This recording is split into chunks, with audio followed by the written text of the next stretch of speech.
I'm Dan Schawbell, Managing Partner of Workplace Intelligence, and in this series, I talk to leaders about their perspectives on hybrid work. My guest today is Jesse Wynants, founder of Presley, which helps companies connect their content with their contacts and stakeholders. Jesse, it's so great to have you here. Thanks for having me, Dan. How are you? I'm doing great. So, very curious about your perspectives in this space. The workplace is constantly changing. Why did Presley originally decide to be remote, and how has that decision impacted the company? Yeah. So actually, from the start, 2015, we kind of made the decision to go all remote, and it was a pretty pragmatic decision, and based on the fact that we simply couldn't find people in the city that we were kind of had an office, and we couldn't kind of find people to just commute to the city because of the like it was an hour, even if you lived on the other side of the country or just like maybe like 50 kilometers away, it was a hassle to get there.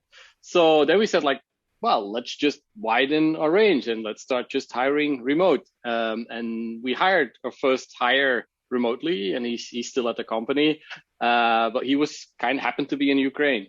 So that kind of rang a bell with us, where we said, like, listen, like in essence, let the banks of Belgium and the big corporations kind of fish in that pond of Belgium. So we basically made the decision to not to find people in Belgium anymore. Like it was kind of more of a negative or a downside that they were in Belgium, that it was an upside. So that was kind of like just for finding the talent. Talent trumps everything. So that was kind of the initial reason why we started doing that.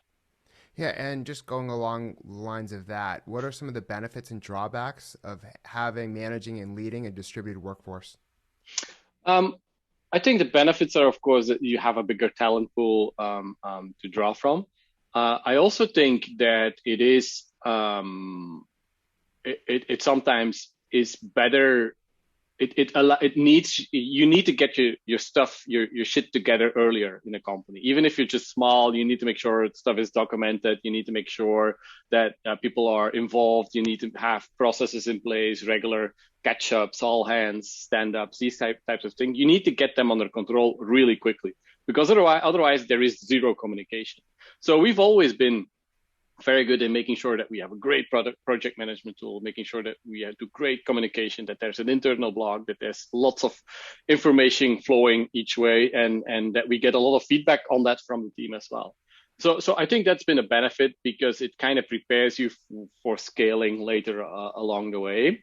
The drawbacks are, of course, for me as a more of an extroverted person, is that you can't go out for lunch together, right? Something that's kind of like in the States can feel weird, but in Belgium and in France and European countries, it's kind of often that, especially in summer, that you go out for have something nice to eat and then you go back. And during those informal conversations, actual things are decided, or even go for drinks on Friday evening. Like these are the things that I guess I personally kind of miss most, because these are organic moments where you're kind of building culture and sharing culture, and have deeper discussions with teams, and actually like learn to get to know each other in a little bit of a deeper level, which I believe has its benefits on the work floor. In remote environment, these things do not happen organically. And this sometimes means that you need to force them a little bit. And in the beginning, it still feels forced, but after a while, it becomes regular. We happen to have like a channel in Slack, which we call water cooler, and when there's kind of connected to an always open Zoom. When people join, everyone sees that someone joins the water cooler, and they can join as well. It does feel a little bit constructed, but at the same time, especially like when it's kind of Friday afternoon and people are joining, it does have fun discussions going on, and we're not always there. Like often it's just like five or a handful of team members that kind of bantering along, but it does give them like a little bit of a way to connect in different ways apart from the day-to-day business. Yeah, one of the things that you mentioned that I think about a lot is I'm an Mm, introvert, you're an extrovert. Do you yes. think that introverts versus extroverts will self-select if they want to work at a remote versus hybrid versus on-site, a company that promotes either those three options? Meaning, like, if you're introverted, you're more likely to work at a fully remote company. If you're extroverted, you're more likely to want the hybrid or in-office option. I'm not sure that it's exactly like that, because depending if you're an introvert, then but you want to become more extroverted, you maybe prefer to go into an office floor because you want to.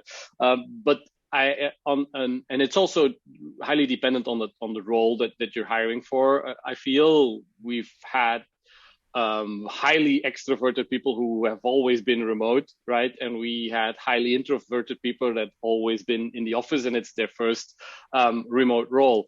But the thing that is clear is that when we hire people, they always select to go fully remote, right? They actually look for remote roles and are, in most cases, are not considering an in-office role, a role. So that's something that comes along. That's a really important insight. Yes, absolutely. And it's like, that's kind of for us a little bit of a downside, because lots of companies are going remote. It used to be a competitive advantage in hiring for us, while now almost everyone has remote roles. So we see that hiring is a little bit more competitive, because we used to be one of the few companies that kind of offered this fully remote roles and good pay and all and benefits, and there weren't that many before COVID hit, and now almost all are doing that. So that's a little bit of a challenge that came with that. But at the same time, we do feel that we've got some experience under our belt on how to build cultures remotely and how to deal with that there's still a little bit of an advantage for us. But yeah, and it makes sense, because people right now are searching for jobs that are remote or have some degree of flexibility, and even during interviews, that's being raised much more often than it was 2 years ago. Can you describe your company culture and how you build it remotely versus in person? Yeah.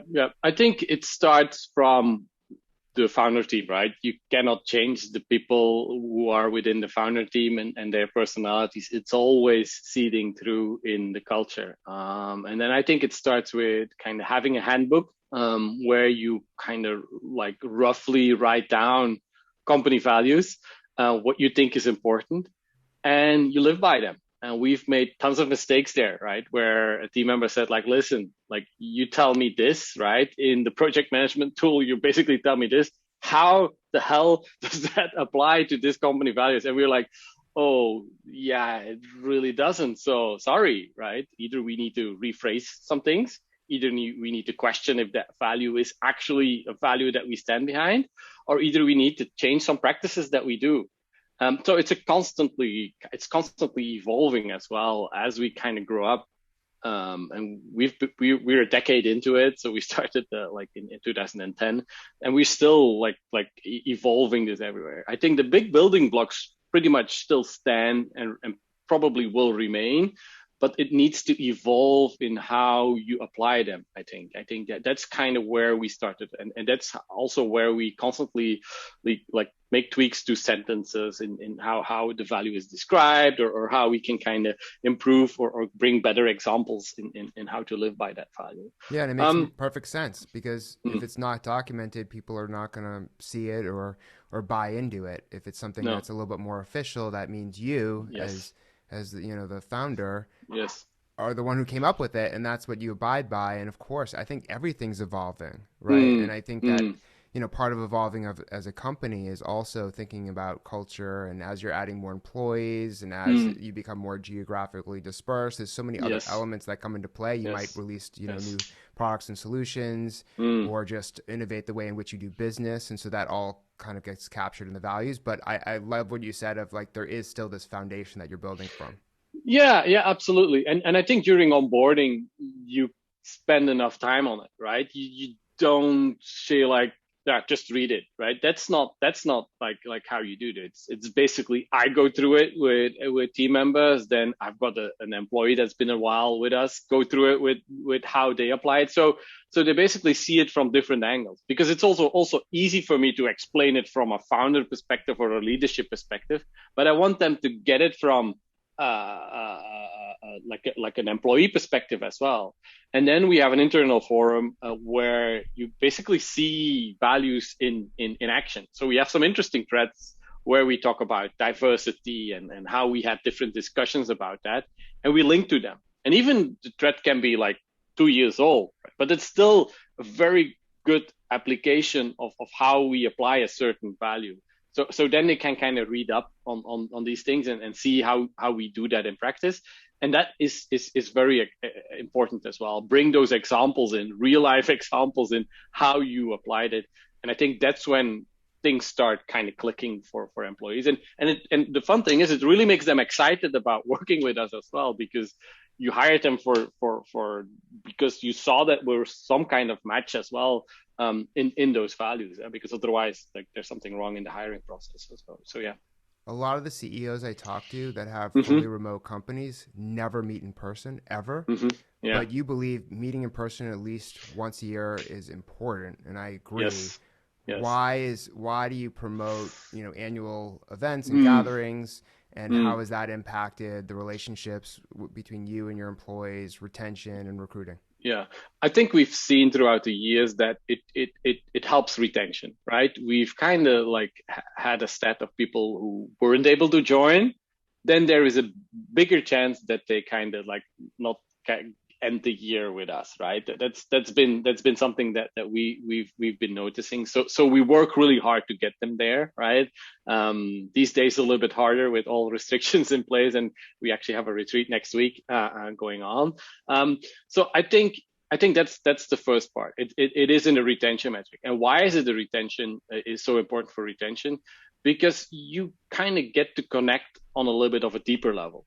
On the retreat as well, it's really not business as usual, right? We just do kind of basic support that needs to happen, sometimes a few emails, but the rest is really about like doing something fun together.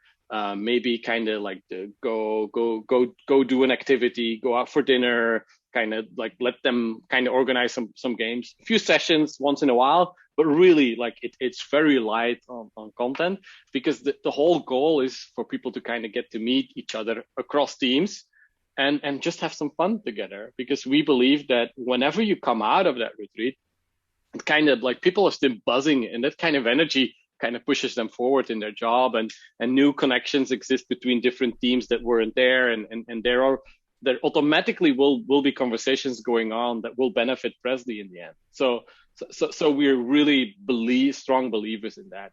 So we have the all company retreat once a year, and then we tend to fly teams in kind of like 2 times a year. So we like in normal years, I'm saying normal years because it's been on a normal years these past 2 years. We kind of see each other like 2 to 3 times a year. Yeah, which we feel is really important. It's also a little bit a personal thing, I guess. It's something that we like having and doing and seeing, and most of the time the team members also like coming over and are kind of questioning when can we come back, or when do we do this. So it's them in a lot of cases driving this as well. Yeah, and the other thing that it does is the second you meet someone in person, all of those Mm.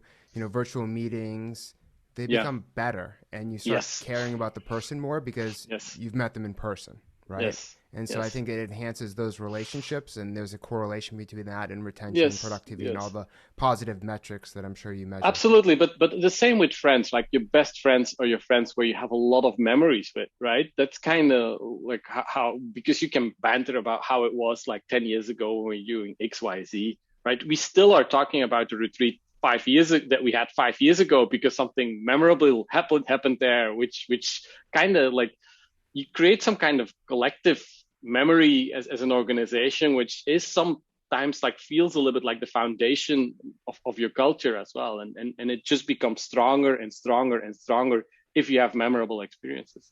I'm not saying that you can only have memorable experiences in person, right? In person just allows you to really focus on having them or creating them like in a more natural way than you can do remote. We have the remote like things as well. We do fun things remote as well, and they create memorable experiences as well.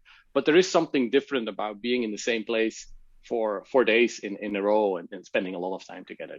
That's for me unreplaceable by something virtual. I'm already old school, maybe, I don't know. Aside from these retreats, how do you ensure that remote workers are accountable and aligned to your company's mission and goals? Yeah, we have an internal blog which is of course powered by Presley, where we kind of like are very communicative, right? We are very transparent in where we're going, what the revenue is, what went well, what went bad, the mistakes we made, right? And I think that's something that's in, of course, in every modern leadership book as well. But I think you really need to be open in saying, listen, we messed up here, we messed up there, and I basically say this like probably once a quarter, once a month, and I don't mind saying this. And I'm saying like, listen, I'm still figuring these things out. Just help me, right? Just give feedback, be open, be honest. So I think that's one thing.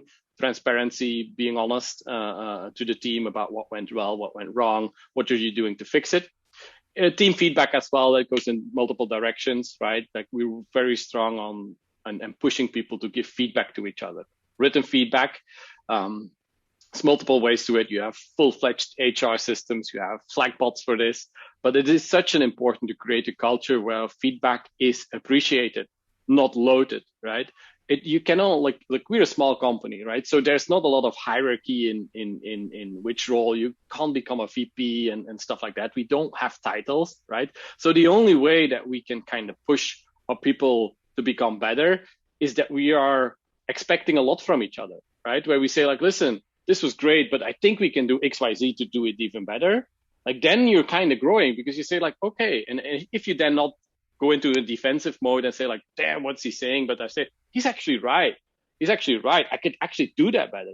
That's when you're learning, even though there is no coaching or there is no like real agenda or there's no real kind of program you're following. Just by doing and by getting good feedback and figuring things out together and creating a culture where this is allowed and even celebrated. Positive feedback is something like content channel wins at Presley, like where people are motivating each other. That just makes a difference. And this is also part of onboarding where we say like, listen, if you today give feedback to our assistant that helped onboard you and arranged all your stuff for you so you kind of could get started, you really make her day better, right? People understand that. A nice message where you say like, hey, it was awesome that you helped me around, like figure things out these first few days. I really think you did a good job there. That makes someone's day, right? Like, and I think that's something powerful that people sometimes miss. You really need to be explicit on that. And I think that's something that people are scared about, because when I'm explicit, then people will start asking a raise or something or these kind of things. Like, but then you're giving like mixed signals, right? Just if you're happy with someone, share it that you're happy with someone. If you're not happy with someone, you need to share it as well. You're basically, we tell you, it's your obligation to tell it to that person, because otherwise, like, you're not working at the company. You're just kind of like doing your own thing if you hold this back. And that takes a lot of work, right? Especially if you work with a lot of introverts, that is a hard thing for them to write these things down and be explicit about certain things. But if you give lots of tools, anonymous tools, written tools, like then we believe examples of how you do it, then we believe it is possible. It's still a process. You still need to kind of keep on pushing and keep on helping people to kind of give feedback, but it does help. Yeah, while it might be perceived as a risk, it's also like this level of transparency builds trust, which is the asset that you need to get through the good and bad times. Yeah. How have you dealt with family while working remote and support your employees who are dealing with work-life balance issues? Yeah, I think it's helped for us that both me and my founder have kids, and we kind of built the company while they were really small and were getting born and stuff like that. So kind of like understood to us, like, listen, we're a bootstrap company as well, so we don't have any VC funding, which of course helps. But we said, like, listen, we're in this for the long run. We can't burn ourselves like in 5 years and then be done with it and have a burnout. We need to be able to find a way to combine this with the family, right? And I'm not saying that this is hard, that this is easy. It's actually hard. And during COVID, when they were home during lockdown, it was really hard, right? But then you need to be, I think you need to be understanding of that as well. So it's perfectly fine that, like, when we have a meeting, that there's a kid on the lap of someone, right? It happens to me and I don't mind. And they are, of course, curious, right? Because you're talking and they come around, they come and look. You should kind of celebrate this moment. So everyone at the company is like this, doing like this then. And I think if it comes from us and we kind of say, like, this is okay, give it as an example, then I think it kind of like gives a little bit of an oof with your team members as well. Because at some point, when you're constantly working at home, that's not just remote, but you're working at home, at some point, it sometimes feels that you're like a bad parent, but also not good at your job, right? Because you kind of try to juggle those things around. The kids are pulling you in different direction, and job is pulling you in different direction. So you can kind of like have a really bad feeling at the end of the day, like because you haven't done your to-do list and you've kind of like brushed off your kids like a few times. So that's kind of hard. So as a company, you need to be able just to understand that that's a situation and give people some time off if you see that they're struggling with that, and be very kind of conscious of these things happening. It makes sense, and you empathize with them because you've been through it, so you can relate to what they're absolutely going through, and you are absolutely still somewhat going through it, right? And so, yes it's yes not like employee versus CEO. An employee has better mental health than a CEO. CEO has to worry about way more, and yes all my research points to leaders being under the most stress. Last year, yes they said it was the hardest year of their whole careers. So I yes think that it's almost like the more you take on, the more responsibility, the more stress, hmm especially when you work remote. And so, yeah, reaching out, understanding other people, and connecting is really critical. What's hmm one thing you suggest to companies that are trying to increase their chance of successfully supporting remote work? oh it's I think just as a leader, think enough about it, write enough about it, even if you don't publish the writing, but be conscious about it. Don't think it's just copy paste of how it was before, but constantly keep asking yourself the question: where did we go wrong? What could we communicate better? Talk about this with your co-founders or with your leadership or with your investor, like these, like be conscious about it. It's I think that's I think and get a writing course. That's something that I think is really important, and I'm still like hoping to get better at. But if you're good at writing and bringing over ideas in a short way during these weekly updates or during these things, that really helps. If people like reading what you write and the message that you bring, that does help, right? And I think that's just a very powerful tool, which is much more powerful. And for me, I was kind of better at like speaking with people and convincing, and as an extrovert, and this was some like for me still something that I need to learn to do better. How can I be a little bit more concise? How can I be a little bit more like my words, make them a little bit less convoluted, right? So I've got some help, and the marketing team does help me with these things as well. But it's about doing enough of that, and learning how to do that and how people respond to it. Because yeah, some words can be very sticky, so you need to consider if you would use them or if it's really necessary to use them. Like, because like when people read something remotely, they can really make their own story about how you actually feel it can be They can like, misinterpret. yes, very very easily, right? So especially when a Slack discussion is going left, right, left, right, left, right, and you feel that it's not getting more constructive, then like we often say, all right, guys, jump on a call right now and just talk things out. And then it's kind of better, because sometimes it feels like those written communication doesn't give all the signals that you need, or the wrong signals that you need. So that's one thing. But when you write, be conscious about how it will come across as well, because that's very crucial, especially if there's a lot more written conversation in your project management, in your internal tools, in Slack.